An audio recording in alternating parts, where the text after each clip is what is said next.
नमस्कार, जय भीम जय शिवराय मित्रांनो. संदीप कांबळे ऑफिशियल या यूट्यूब चॅनलमध्ये आपलं मनापासून स्वागत. आज या व्हिडिओच्या माध्यमातून अतिशय महत्त्वाची अशी माहिती बघणार आहोत.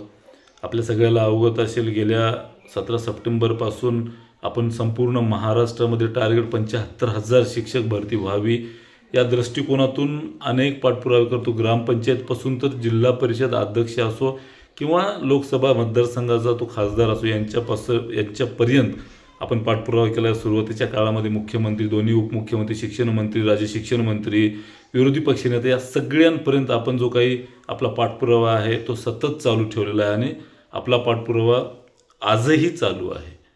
काल जी काही सोलापूरच्या खासदार आहेत प्रणिती शिंदेताई यांनासुद्धा अजय सर, राजकुमार सर, संदीप सर यांच्या मार्फत निवेदन देऊन स्थानिक आमदार जे काही विधानसभा प्रतिनिधी आहेत त्यांनासुद्धा निवेदन देऊन, ग्रामपंचायतमध्ये निवेदन देऊन योग्य तो त्या ठिकाणी पाठपुरावा करण्यात आला. आणि आजसुद्धा टीम भंडारा, जो की आपण राज्य शिक्षण मंत्री पंकजसाहेब भोयर यांचा जनता दरबार होता तेव्हा त्यांना काही गोष्टी अवगत केल्या होत्या निवेदन देऊन, ती टीम आज पुन्हा एकदा जात आहे त्यांना भेटीसाठी. आणि मध्यंतरीच्या काळामध्ये जो काही अहवाल होता, प्रस्ताव, तो मंत्रालयामध्ये पाठवलेला आहे.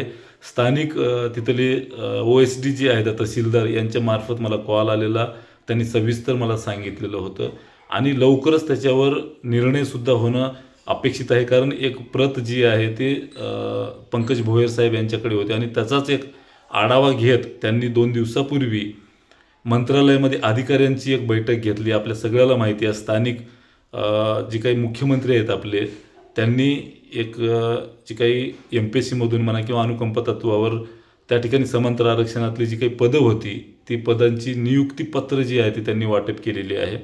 आता हे किती पदं होती, किती लोकांची नियुक्ती केली, किती मोठा कार्यक्रम घेतला, हा विषय वेगळा आहे. कारण तो चर्चेचा जर विषय असला, एका बाजूला बिहार जे राज्य आहे 1.25 लाख शिक्षकांना नियुक्तीपत्र देते आणि जंगी असं कार्यक्रम करते, जसं की राजकीय सभा आहे असं वाटते. आणि यांनी केवळ 2-4 हजार अशी अधिकाऱ्यांना, कर्मचाऱ्यांना पत्र देऊन त्याचं फार मोठं भांडवल करण्याचं आणि राज्यातील गुणवंत अभियोक्ताधारक असो किंवा गुणवंत विद्यार्थी असो यांच्या पोटावर किंवा जखमेवर मीठ चोळण्याची कामं या ठिकाणी केलेली आहेत. आणि दुसऱ्या बाजूला MPSCमधल्या उमेदवारांना नियुक्तीपत्र असं जंगी कार्यक्रम करण्याचा प्रयत्न हा म्हणजे पूर्णपणे आयोगाचं, त्या ठिकाणी आयोगावर लांछन लावल्यासारखा प्रकार आहे. ठीक आहे, त्यावर नंतर आपण बोलूच.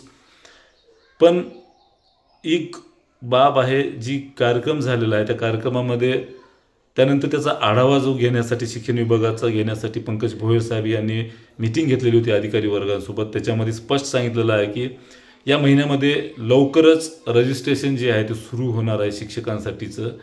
आणि सोबतच आपले जे काही मागण्या होत्या, आणि आपल्या सगळ्याला अवगत असेलच, यापूर्वी सांगितलं तुम्हाला की माजी खासदार यांची सूनबाईसुद्धा ताई पंकज साहेब भोयर यांच्या घराच्या शेजारी राहतात. दररोज जवळपास ते तिथं असले की त्यांच्यासोबत चर्चा होते. 8 दिवसातून एक तरी वेळा साधारणतः राज्य शिक्षण मंत्री महोदय यांच्याशी चर्चा होते. त्यामुळं आपल्या ह्या ज्या मागण्या आहेत त्यांच्या पूर्णपणे कानावर गेलेल्या आहेत आणि समोर गेलेल्या आहेत. आणि भंडारा टीम जी आहे ते त्यांनी पण त्या ठिकाणी त्यांच्या कानावर टाकलेली आहे. सोबतच मंत्री महोदयांची अधिकारी वर्गांसोबत सुद्धा चर्चा झालेली आहे. त्यामुळं नक्कीच जो काही आयाम आहे शिक्षक भरतीला प्रगतीपथावर, आता लवकरच प्रगतीपथावर शिक्षक भरती येणार आहे. आणि साधारणतः या महिन्याच्या एंडिंगपर्यंत जे काही नवीन शिक्षक भरतीचं रजिस्ट्रेशन आहे, स्वप्रमाणित अर्ज ज्याला म्हणून, ते लवकरच सुरू होणार आहे. आणि ही शिक्षक भरती प्रक्रिया तुम्हाला माहिती आहे, इतर भरती प्रक्रियेपेक्षा, पहिला टेट आणि सेकंड टेट यापेक्षाही वेगळी असणार आहे, यापूर्वी सांगितलं तुम्हाला. आणि अतिशय जलद गतीनं ही भरती प्रक्रिया सुरू होणार आहे. केवळ उरतोय कोणता बाब, तर त्याच्यात केवळ जाहिराती. या व्हिडिओच्या माध्यमातून तुम्हाला सगळ्यांना सांगतो मित्रांनो की 22 सप्टेंबरला जे काही VC झालेली आहे शिक्षण आयुक्त कार्यालयातून EONची, त्याच्यामध्ये स्पष्ट सूचना दिलेल्या आहेत की येणाऱ्या काळामध्ये लवकरच आपले रोस्टर्स जे आहे ते कंप्लीट करून घ्या, मावकडून मंजूर करून घ्या, तपासून घ्या. आणि याचाच भाग म्हणून अन्य जेवढे जिल्हा परिषदचे रोस्टर्स आहेत त्याचा शेड्यूल लागलेला आहे, त्याचा कॅम्प लागलेला आहे. त्या कॅम्पनुसार तिथे आस्थापना येऊन आपलं रोस्टर चेक करून घ्यायला सुरुवात होणार आहे मित्रांनो. त्याचाच भाग म्हणून पुण्याची जी काही कॅम्प आहे ते पण त्या ठिकाणी नियोजित तारखा प्रसिद्ध करण्यात आलेल्या आहेत. आणि लवकरच रोस्टर जे आहे ते चेक होणार आहे मित्रांनो.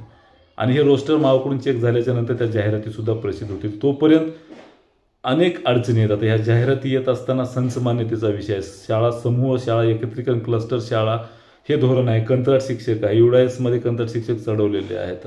ह्या सगळ्या गोष्टी होताना आपलं टार्गेट जे आहे ते 75,000 शिक्षक भरतीचं ते कसं पूर्ण होईल याकडे आपलं पूर्ण लक्ष आहे. आणि ह्या जर गोष्टी घडत गेल्या तर ते टार्गेट पूर्ण होणार नाही. म्हणून जे काही राज्य शासनानं, राज्य सरकारनं, या सत्ताधाऱ्यांनी राज्यातील शिक्षण व्यवस्था खिळखिळ करण्याचं काम सुरू केलेलं आहे. भावी शिक्षकांना शिक्षक होऊच नये आणि जुने शिक्षक आहेत ते सुद्धा शिक्षक म्हणून टिकून राहू नये, गुणवत्ता टिकली पाहिजे या नावाखाली सगळ्या शिक्षण क्षेत्रातील जी काही कर्मचारी आहेत, भावी शिक्षक आहेत, त्यांचा छळ लावलेला आहे शासनाने. त्यामुळे यावर एक कृती आराखडा जो आहे, तो प्लॅन आहे, तो लवकरच ठरवला जातो. आणि याच्यातून ते पूर्ण करण्यासाठी जास्तीत जास्त पदं आणण्यासाठी हे 2-3 मागण्या ज्या आहेत ते अतिशय रास्त आहेत, महत्त्वाच्या आहेत. आणि पवित्र पोर्टल शिक्षक भरती 3मध्ये जास्तीत जास्त जागा येण्यासाठी अतिशय महत्त्वाच्या या मागण्या असणार आहेत. यावर मी सविस्तर बोलणार आहे तुर्तास आजच्या या व्हिडिओमध्ये. आणि लवकरच त्याच्यावर निवेदनंसुद्धा येणार आहेत. आणि त्यावर जी काही खेळ लावलेला आहे राज्य शासनानं, जिल्हा परिषदेच्या शाळा बंद करणे, शिक्षकांच्या नोकऱ्या घालून टाकणे, भावी शिक्षकांना बेरोजगार करून ठेवणे, दुहेरी दुपट्टी भूमिका, आणि त्याच्यामध्ये कोर्टाचा कसा, सुप्रीम कोर्ट असो, कोर्ट स्थानिक कोर्ट असतो, उच्च न्यायालय, याचा वापर करून घेऊन जसं राजकीय लोकांना हस्तक्षेप करून राजकीय लोकांना, विरोधी पक्षांना त्यांच्या कामामध्ये ढवळाढवळ करून सत्ताधाऱ्यांनी त्याच्या मागे ईडीच्या जशा धाडी लावतात, अगदी त्या पद्धतीनं सुप्रीम कोर्टाचा वापर करून घेऊन सुप्रीम कोर्टाचा आपल्या फायद्यासाठी वापर करून घेण्याचं काम जे आहे ते राज्य शासन करत आहे. त्यामुळे यावर खूप मोठा आवाज उठवावा लागणार आहे. लवकरच या सगळ्या गोष्टी ज्या आहेत तुमच्या समोर आणणार आहे. त्यामुळे हा व्हिडिओ जास्तीत जास्त मुलापर्यंत शेअर करा, जेणेकरून जिल्हा परिषदेच्या शाळा वाचतील, भावी शिक्षकांना मोठ्या प्रमाणामध्ये नोकऱ्या मिळतील, कंत्राट शिक्षक हद्दपार होतील आणि UDASमधून सुद्धा कंत्राट शिक्षक हद्दपार होतील. या सगळ्या गोष्टी अतिशय महत्त्वाच्या आहेत. आणि भविष्यामध्ये आंतरजिल्हा बदलीसुद्धा सुरू होणार आहे. या सगळ्या गोष्टीचा आढावा जे आहे ते लवकरच घेऊन एक आपण टेलिग्रामवर मीटिंग लावणार आहोत. आणि ते टेलिग्रामची डिस्क्रिप्शनमध्ये लिंक असेल, कमेंट्समध्ये लिंक असेल, ते जॉईन करून घ्या. साधारणतः पुढच्या 1-2 दिवसामध्ये आपण ती मीटिंग करणार आहोत. आणि त्याच्यावर पूर्ण महाराष्ट्रभरामध्ये पुन्हा एकदा निवेदन मोहीम आखावं लागणार आहे, कारण ते निवेदन प्रचंड महत्त्वाचं आहे. त्याच्यामुळं आपल्याला टार्गेट जे 75,000चं आहे ते कंप्लीट होणार आहे.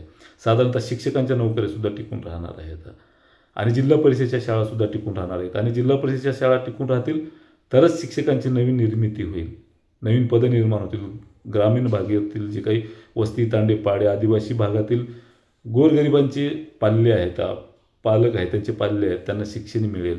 आणि RTI ॲक्टचं सुद्धा उल्लंघन होणार नाही, भारतीय संविधानाचं सुद्धा त्या ठिकाणी उल्लंघन होणार नाही. ही आपली आता नैतिक जबाबदारी आहे, सामाजिक बांधिलकी आहे. आपल्याला तर शिक्षक व्हायचंच आहे, पण इथलं शिक्षण टिकून राहिलं पाहिजे.